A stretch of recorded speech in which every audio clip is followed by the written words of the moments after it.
नमस्कार दोस्तों, स्वागत है आपका हमारे YouTube चैनल पर। हमारी आज की कहानी है कि हमें अपने कर्म फल भोगने ही पड़ते हैं। आइए कहानी की शुरुआत करते हैं। एक राजा हाथी पर सवार हो बड़ी धूमधाम से साथ चला जा रहा था। उसका हाथी ही दुष्ट था। जिस समय किसी प्रयोजनार्थ राजा हाथी से उतरा कि हाथी बिगड़ गया और राजा के ऊपर सूंड से प्रहार करने को दौड़ा। राजा हाथी की ये दशा देखकर जान बचाने के लिए वहां से भाग खड़ा हुआ, किंतु बिगड़ैल हाथी ने उसका पीछा किया।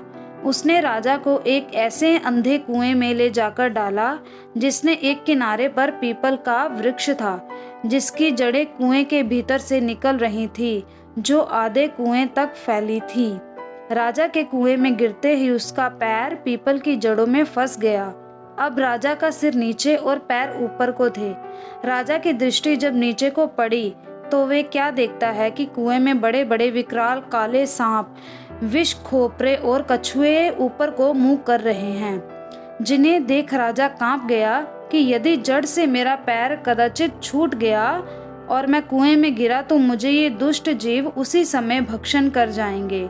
जब ऊपर की ओर उसने दृष्टि डाली तो देखा कि दो चूहे, एक काला और एक सफेद, जिस जड़ में उसका पैर फंस रहा है उसे कुतर रहे हैं।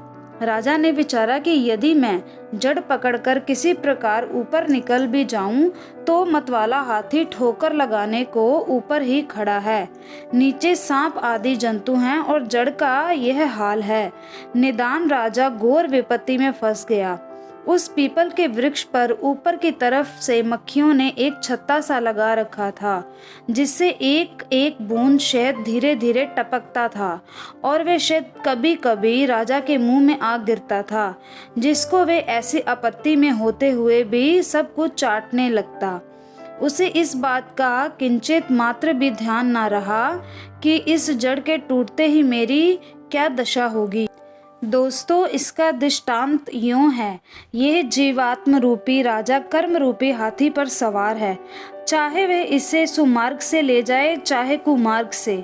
जिस समय इस कर्म रूपी हाथी से ये उतरा है उस समय कर्म रूपी हाथी इस पर प्रहार करने दौड़ता है और इसे खदेड़ कर माता के गर्भाशय रूपी अंधे कुएं में जाकर डालता है।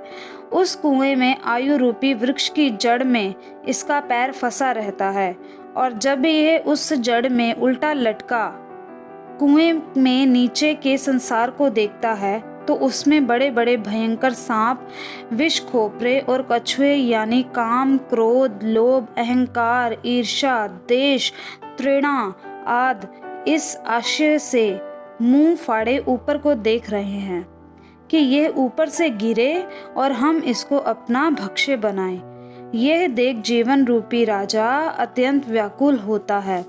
जब यह ऊपर की ओर दृष्टि डालता है तो इसी आयु रूपी जड़ को दो काले सफेद चूहे यानी सफेद चूहा दिन और काला चूहा रात, इसकी आयु रूपी जड़, इसमें इसका पैर फंसा है, काट रहे हैं।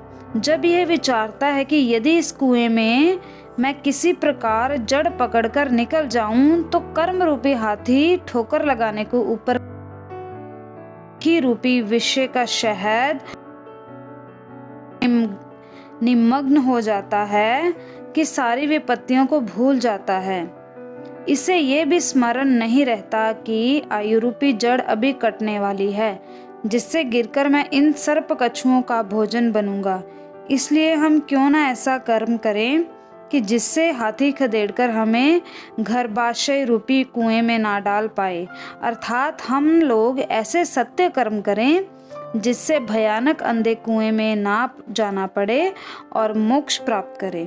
तो दोस्तों, आप जान गए होंगे कि हमें अपने कर्मों का भुगतान करना ही पड़ता है, तो हम अपने अच्छे कर्मों से मोक्ष प्राप्त करें।